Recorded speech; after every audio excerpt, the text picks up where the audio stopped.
Welcome back to the shop. In this video I will be discussing Sprockets gearing. When you should change your gearing, how to find the right gearing for your bike, and also how it affects your handling of your bike. And not to mention, what gear changes actually make your bike the fastest. So let's go ahead and get a little terminology out of the way. As you know, it can get confusing because some people say lower gear ratio or numerically high gear ratio. A numerically higher number is a lower gear ratio. It all gets confusing. So I'm just going to refer to it as long or short gearing. Long gearing is when you put a smaller sprocket on the back, so it increases your top speed, but the bike might accelerate a little bit slower and have less torque. Short gearing is where you put a big old sprocket on the back. The bike will have less top speed, but it'll have more torque and maybe more acceleration. And it's pretty easy to remember because if you go to a bigger back sprocket, short gearing, each gear is going to feel a little shorter.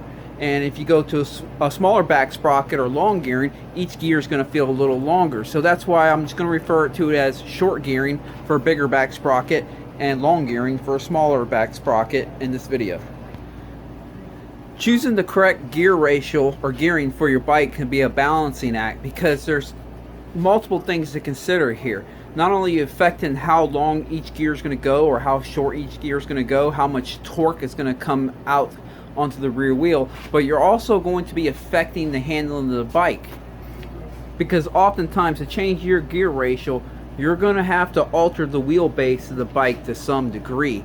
Like on this YZ125 here, I went from a 48 to a 49. I had two choices. I could either run a 112 chain with the 49 sprocket, stock's a 48, I went to a 49. I could run the 112 stock chain. That would cause my rear axle to come forward about 1/4 of an inch.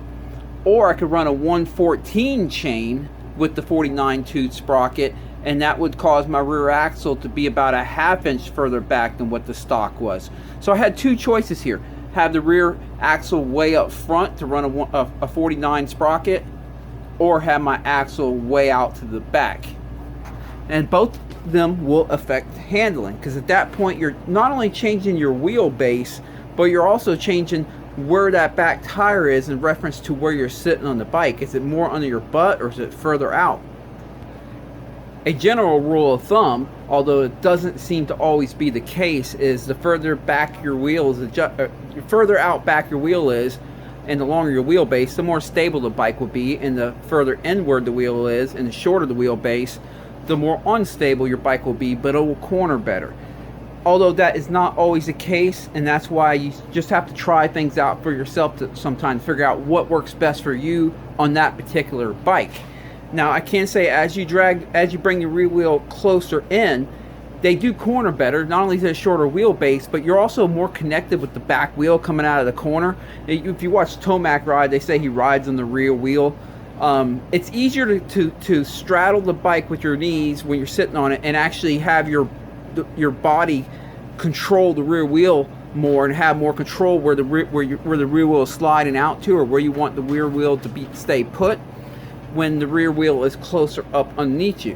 However, as you slide the rear wheel back, as the rear wheel is more extended out and the wheelbase is long, they can sometimes feel a little more stable going down the straights, maybe in the whoops and things like that. But that's not always the case. So you definitely have to try. Like on this particular bike, I can tell you stability was not gained. I tried both having the rear wheel further back and have the rear wheel further in. The stability was relatively the same. It didn't affect the stability on this bike much, but what it did affect was the way it cornered. So you have to try it out for yourself. Some bikes and some riders, the bike can become kind of nervous when the back wheel gets pretty far adjusted forward.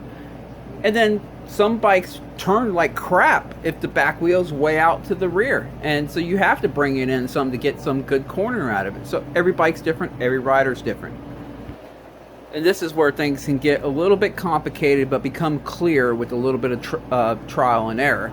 It becomes a balancing act because you want to find the right gearing and at the same for you, and at the same time you also want to have that rear wheel in the right place for you. That's a tough one to hit both of them at one shot, but with a little bit of practice and maybe a little bit of compromise, you'll get the bike where you want it. So now let's talk about how it affects the power. In the car world, obviously going to shorter gearing is going to create faster acceleration. You typically have better traction, and you're just dealing with different vehicles and different dynamics. But in the motocross world or the dirt bike world, things are a little bit different. We're on dirt, we're peeling out, and it's just different. So it would be easy to think by going to the biggest back sprocket I can fit on there and basically making the shortest gearing, I would have the fastest bike. But in the real world, that doesn't really pan out like that. By going that route, you can end up with the bike that the gearing is so short. Yes, it's bursty when you hit the gas, but there's just no forward pull with that burst. It just peels out and it bursts, and then you have to snag the next gear. And then you're stuck snagging gears to get your acceleration. There's no pull in each individual gear. There's just a quick burst, which will leave the other bike that has really good optimized gearing just walking away from you. And that you don't want that.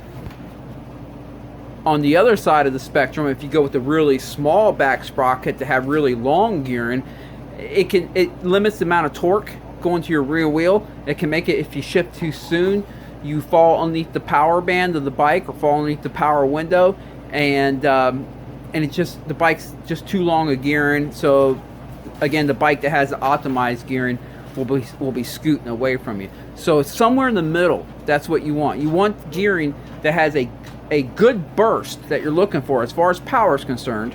You want gearing that's going to have a good burst, but at the same time have some stretch to it too. So you'll get the hit that you're looking for, and then you'll get some pull before you have to shift. In a minute, we'll be discussing how to choose your gearing also with corners, keeping corners in mind so you have the right gear for the corner. But right now we're just focusing on acceleration, power, as if we were drag racing these dirt bikes. And another reason why it's important to have some pull in that gear before you actually have to shift is you can kind of look at these sometimes as like a motorboat. Like that's the propeller. And because we peel out a lot, we're in the dirt. So each time you grab a gear, you're peeling out to accelerate. You're paddling through the dirt. If you're paddling at a slower rate because your gear's short, so you only can peel out so high, and you're on your rev limiter, and you have to kind of wait for the bike to catch up before you can shift into the next gear, well, you're stuck suffering with a slower peel out. The bike that has optimized gearing will have the power to peel out the wheel going into the next gear, but also have some length to this, some stretch to that gear. It's a little bit longer stretched, and it can peel out quicker, so it's going to accelerate quicker because it has some room to paddle. But now that we have straight line acceleration out of the way, let's talk a little bit about cornering. Not the handling. I'm going to forget about the handling for just a few minutes here and only speak about choosing the right gear for the corners, for going around the track. And obviously engine displacement can play a huge role in how you choose the right gearing for your bike. We're like on a 450, they have so much torque and so much power, these modern day 450s, that gearing it might not be quite as critical in the corners, having that perfect gearing, because you can rev them out or you can torque them. But a bike like, let's say, a 125 here or 85, it can play a huge role, because let's say you enter your average corners at a certain speed at your local track, and so you have your gearing set where second gear is too high for your average corner, or your RPMs are too high in second gear for your average corner, but third gear is too low. And if you're using second gear, if your goal is to use second gear in most of them corners, then you might have to go to longer gearing to make third gear more usable in the corner. The goal is to be able to use your gear, whatever gear you choose to use in that corner, all the way through that corner while your foot's still out. Let's say it's a left-hand corner, so your foot's not near the shifter, and still have enough gear coming out of that corner that you have enough time to get your foot on the shifter to make the next gear. If you have to use second gear and it runs out of steam before you exit the corner, and then you're stuck holding it there, or stuck trying to get your foot down there while you're still taking a corner so you can slip the shift in, well, that's not good. But let me go back to the 450 for a minute. a 450, they have a lot of torque. Most people and most tracks these days are kind of using third gear and most of the corners on a 450. Although if your track is tighter or depending on how you like to ride, you might be using second gear. But whatever gear you use, you want to choose your gearing for that. Again, we're leaving handling out of this. We're going to get that to that in a minute. Again, it is like a balancing act, but I'm trying to focus on one segment at a time, and then we're going to try to figure out how to balance it at the end. So let's say you're on a 450 and you use third gear in most of your corners. You're going to want to choose the gearing that allows you to start at a lower part of third gear, but not so low that it's kind of boggy, and then you can extend third gear all the way out of the corner with enough time to get your foot to the shifter, so you're not having to rush for the shifter to get fourth. And then again, if you ride your 450 on tracks a lot that you use second gear for most of your corners, then the same principle applies. It's just now it's second gear. You want to make it where second gear starts a little bit low in the power, not too low where it's boggy, but it extends out coming out of the corner. You don't have to go for the shifter right away. You have a little bit of time to get your foot to the shifter to get the third gear coming out of that corner. That's on a 450. And I would say the same pretty much applies to the 250 2-strokes as well as the 250F 4-strokes. It's when you get down to the 125s and the 100s and the 85s and even the 65s that things kind of change up a little bit, because on the smaller displacement bikes, you have to shift a lot, and each gear is very short. So that's where things get a little different, and that's where gearing choices actually become a little bit more critical, in my opinion. And that's why you have to be cautious about just going to a really big back sprocket and making your gearing very short, because every gear is going to be shorter, which means you're going to have less time when you enter that corner and you start getting on the throttle, and as you're coming out of it, you're going to have less time to get your foot to the shifter because your gears are shorter. So let's say you're using second gear in every corner and you have a really big back sprocket, so you have short gearing on there. You're not going to have much time. You're going to hit that gas, it's going to do a big fat ass burst, and you're going to run out of, you're just going to hit the rev limiter really fast, and you're still going to be exiting that corner. Your foot's still going to be way out here, stuck out here, and you're not going to get to the shifter in time. So that's why it is important, not only because your bike is faster if it has a little bit of pull in each gear, but it's also good because it allows you some time to get your foot to the shifter when you come out of the corner. So gearing is almost more critical in the smaller bikes in that aspect. And now for the next few minutes, we're going to dig into how it affects your handling. I'll take a real quick second to say, if you're enjoying this and you enjoy listening about setting up your bike, especially with the chassis and setup handling, I do have a suspension series on how to set up your chassis and your suspension. I will have a link down in the description if you're interested in watching that. But let's get back onto this, how gearing changes affect your handling and where you should have your rear wheel placed. And also at the end of the video, I will give you some real world examples of how I found the correct gear ratio for particular bikes, just to kind of give you an idea how that process goes, or at least the route that I took to get what I consider was the right gearing for me. Okay, so we generally all know that the wheelbase does affect how a bike can corner. But boy, there's a lot of dynamics in this, and I really don't know where to start, but let's see. Let's start with how it steers. We get so focused on what's going on back there that we can forget that it affects what's going on up there. Let me show you what I mean. On the front end, you got rake, trail, offset, all that. So when you turn this, you can see the forks there's an offset. They're not perfectly in line with this center axis here. They're a little bit forward up front, and then also up here the forks, they're also that front axle is bolted kind of in front of the fork. So when you turn your wheel, there's a lot of geometric changing going on here. Now, how far you have to turn the wheel to get into them geometrics, where the rear wheel's placed can affect that. Some people say that you don't use your steering in corners. On a dirt bike, your steering wheel's pretty much always straight. But I disagree with that. If you watch a video of yourself riding, you will see you do turn the bars going into corners, and there are oftentimes jabs, like just as you're entering the corner, you'll turn it just a little bit to get the lean in, and then maybe if you get a little slobbery on your brake, you might counter steer a little bit. But right when you get to the apex, where you really want to make this you really want to start completing the turn, you're going to do a little quick yank to get the bike to yank over. That's what you're going to do. So if that wasn't the case, they wouldn't worry about all them geometrics up front and make changes year after year to try to find the perfect front end.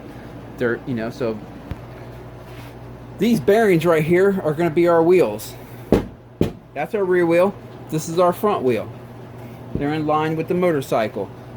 Let's say we turn this exactly a 45 degree right there to make a turn, and the bike's going to turn just a complete circle. It's going to be a smaller circle with the wheelbase closer together. As we extend the wheelbase out, the same 45 degree angle steering, it's going to be a bigger radius. The circle's going to grow as we extend the wheelbase out. So what I'm getting at here is, if you have a short wheelbase, you will not have to turn the front wheel as far to get the same radius, the same turn radius. And if you have a long wheelbase, you will have to turn it further to get the same turn radius. That's where the geometrics come in, because as you turn your front wheel with the offset, the rake and trail, it's going to change the geometrics change as you turn your wheel. And so let's say you have this turn, and let's say it's a 40-foot wide turn. It's 40 feet. If you have a short wheelbase, you're going to have to turn the wheel more, which means you're going to get more of that geometric change to get around that corner. If you have a longer wheelbase, you're going to, for the short wheelbase, you're going to have to turn it less to get that turn, which means you're going to have less geometric changing. If it's a long wheelbase, you'll have to turn the front wheel more to get the same turn. So that you're going to feel that. Now, I'm not an engineer, so I'm not going to go all crazy in exactly what it is, but I'm just telling you, you can feel that as you change your wheelbase, it definitely affects the way the front end steers and the way it handles. And that's on entry and at apex. Then we have the way out, coming out of the corner. As you come out of the corner and you get on your throttle, you're gonna start transferring all your weight to the rear wheel. The front's gonna be, start kind of exiting the equation here. It's gonna be all rear wheel. You're gonna become tomac as you get on that throttle. And a shorter wheelbase, it's going to make you feel a little bit more connected to that rear wheel, because it's going to put that rear wheel more underneath you.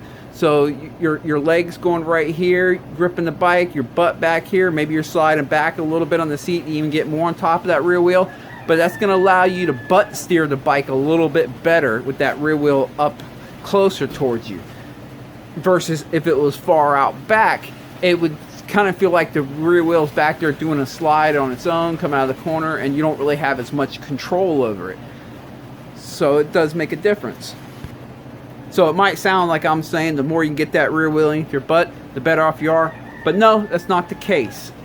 Again, it can start messing with the stability of the bike at a certain point, or it can change the front end to an area that you don't like. That's why I said the only way to find the sweet spot is through trial and error. Every bike and every body will be a little bit different. Another thing to consider is rear wheel traction. As that rear wheel gets slid in more underneath you, it's going to allow the bike to transfer its weight to the rear wheel quicker under throttle and harder and more. And more likely to wheelie at the same time, but it will transfer under throttle, transfer more weight to that rear wheel if that rear wheel is more underneath you. And the opposite is true. If you have the rear wheel way out back, it's going to transfer the weight less, and it's going to transfer it slower, and you will have less traction, but it'll be less likely to wheelie. That's one of the reasons why when you see these drag bikes, like these Hayabusa drag bikes, they have them really stretched out with the rear wheel way out there. It's to keep the front wheel on the ground.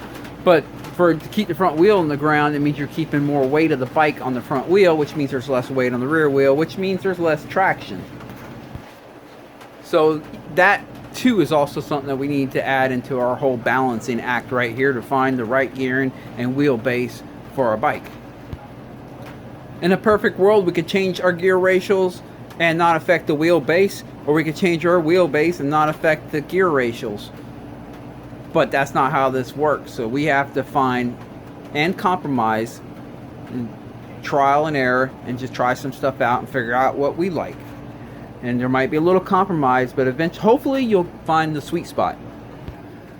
And there is a sweet spot, and that sweet spot's good. And when you get it, you'll know it. I think now would be a good time to address the front sprocket. As you know, you can change out front sprockets to change your gear ratio. As you know, with the rear sprocket, you add teeth to make shorter gearing. With the front sprocket, you take away teeth to make shorter gearing. That's just how that works.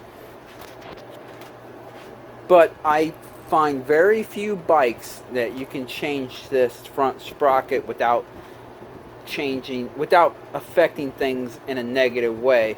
So that's why I'm kind of not really addressing the front sprocket. Most bikes nowadays run a 13 tooth, and you might be able to put a 12 tooth on it to get really short gearing. But the problem with running a 12 tooth is now the chain right up here is going to be rubbing on this chain guide right here harder, and you're going to wear through chain guides quicker because you have a front sprocket. A smaller front sprocket's not holding the chain up as high, so you're going to wear through chain guides a little bit quicker. And also the bottom corner down here, when the rear end's fully compressed, that chain can hit that bottom corner. With the smaller front sprocket, it's going to wear through them pretty quick. And then with these 13 tooth front sprockets, these bikes, you can put a 14 on it, but most of your chain guards or your case savers, whatever you want to call this little aluminum piece right here, that's kind of designed to hopefully guide the chain off and out if you broke a chain and save your cases. You're going to find you'll have to remove that to put a bigger sprocket on it. So for most bikes, dirt bikes, motocross bikes, I advise just sticking with whatever they came with stock up front and work with the back. So how do you pick your gearing, and where do you start? Man, there's so many variables at play here and so much going on. I wish I could give you a cut and dry formula how to choose your gearing, but as of right now, I really can't come up with one. But I can give you an example of what I went through this weekend sorting out the gearing on this bike, and maybe that'll kind of give you an idea, and you can come up with your own formula, or maybe just trial and error, and maybe you'll just stumble into it. As I mentioned earlier, the stock, this bike came with a 48 on the rear, and I was looking for a little more hit and a little more mid-range pull, so I first started with the 52 sprocket. However, to get the 52 on this bike, I had to increase the chain from 112 links to 114 links. When I did that, that put the rear wheel pretty far back. I would say it was about a good 1/4 millimeter further back than stock. I meant to say 1/4 inch, not 1/4 millimeter. I didn't like the wheelbase. I thought the rear wheel at that point was too far back, so that kind of X'd out the 52 sprocket for me, because the wheelbase doesn't feel right for me for that gearing. I got to find a compromise somewhere. And then I also found that the gearing was too short. Yes, it had great burst, but I was having to reach for the gear way too soon coming out of a corner. I use second gear most of the time in most corners on this bike, and I was having to second gear just wasn't pulling me all the way through and around. I was pretty much staying on the rev limiter on the way out and staying on the rev limiter until I can get my foot down there to shift. And then as I shifted through the gears, I didn't feel that stretch. Every time I shifted the next gear, the whack, whack, whack, it was more like bah, bah, bah, bah, bah. And it wasn't until I shifted a good 3 or 4 times I really started getting some pull forward, and it was just too short. But if you add the short wheelbase or the long wheelbase too, that I was not digging, didn't like it that far back. And the reason I didn't like it that far back is the bike cornered funny. The front end felt funny. The wheels were too far apart. They almost started feeling like they weren't connected. And I couldn't feel the rear wheel so much through my butt and the pegs and my knees when I'm sitting on the bike coming out of the corner. I just felt disconnected from the rear wheel. So that 52 was a no-go for me. So my next option to try, and I brought that out to try, was a 49. Oh, sorry, it's 48. I got the 49 on the bike right now. My next option to try was the 49. I bolted that on. Now, I already knew that I didn't like the rear wheel further out there because of trying the 50 with the 114 link link chain, I knew that I did not like the rear wheel further back than stock. At least I didn't like it a 1/4 inch further back than what the stock was with the 48. So I said, well, let me go ahead and just go back to 112 link chain with the 49-2 sprocket and try that out, knowing that the 49-2 sprocket would actually slide the rear axle about a 1/4 inch closer to the bike and make a 1/4 inch shorter wheelbase with the 59-2 sprocket. 49-2 sprocket, but I knew I didn't like a longer wheelbase, so let me see what a shorter wheelbase does, and let me see if I like that gearing with the shorter wheelbase. And yes, I did. I like the 49-2 because it has that longer pull that the stock gearing has, the 48. I mean, it's a little bit shorter, but you don't really notice it so much, yet it had more of the burst of the 52. So it had a mixture of the two. It had the burst of the 52 rear sprocket and the long pull of the 48 rear sprocket. It was right in the middle. I guess you can say it was that Goldilocks right in the middle. And as far as the rear axle placement, no complaints. It definitely actually cornered better for me, and I felt more connected with the rear wheel, and I felt the front wheel was more responsive, and yeah, it just felt good. So I'm sticking with that. There it is. I got 49-tooth on the rear. That's working for me. The gears are not too short. They're bursty enough, and the handling feels good. Long story short, to find the correct gearing for your bike, you're going to need at least 3 sprockets of different teeth, and you're going to need possibly 2 chains. If your bike takes a 114, you might need a 112, or you might need a 116. You get it. Just, you're going to need at least 2 chains and at least 3 sprockets, most likely, to find the perfect gearing for you. And it's going to take some trial and error, and you're going to have to pay attention to everything, all the dynamics involved, from how it corners to how long each gear pulls and how overall fast the bike feels. Don't just pay attention to the burst. Pay attention to how much it pulls you forward, and how the overall stability of the bike feels too. So it's how it corners, how it pulls, the stability of the bike, plus is it fitting the corners that you're going into? Are you feeling like you're having to go for a shift too soon coming out of the corner, or do you have enough time to get to your shifter? So I would say there's like at least 4 things you got to pay attention to find the right gearing. And I would start with 3 sprocket sizes, all within 1 tooth of each other, and 2 chains of different lengths, because that's what it's going to take to do some testing. And in my experience, most bikes do not come with too short a gearing stock.